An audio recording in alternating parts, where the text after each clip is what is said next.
Audio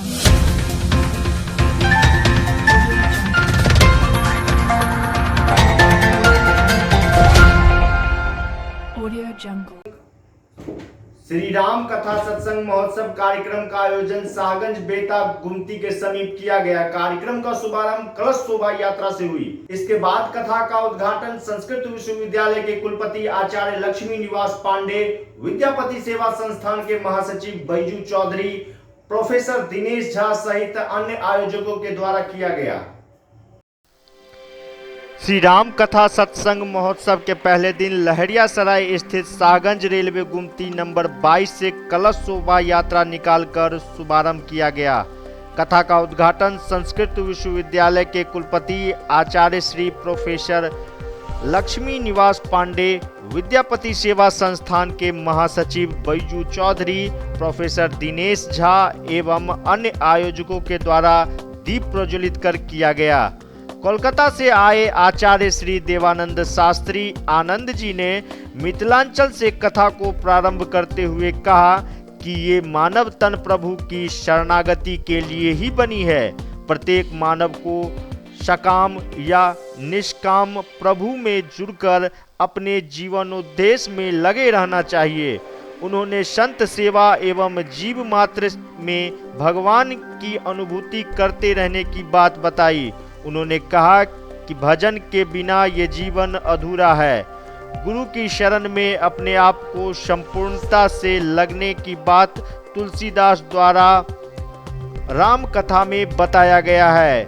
Tulsidas ji ने इस चराचर जगत के हरेक जीव को दंडवत प्रणाम करते हुए इस कथा को सरलता एवं सहजता से प्रस्तुत किया है, जो आज भी प्रासंगिक है। उन्होंने कहा कि हमें अपनी गृहस्थी को ईमानदारी एवं कर्तव्य निष्ठा से चलाते रहना चाहिए। उन्होंने सत्संग की महिमा बताते हुए कहा कि इसमें 5 प्रकार का लाभ होता है: यथा समार्ग, भक्ति, शांति, पाप कर्मों से मुक्ति एवं मोक्ष। यही हमारे जीवन का सार भी होता है। मानव को सुधरने का इससे आम साधन कुछ भी नहीं है।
मंदिर से शुरू होकर के बेता हनुमान जी मंदिर तक गई है।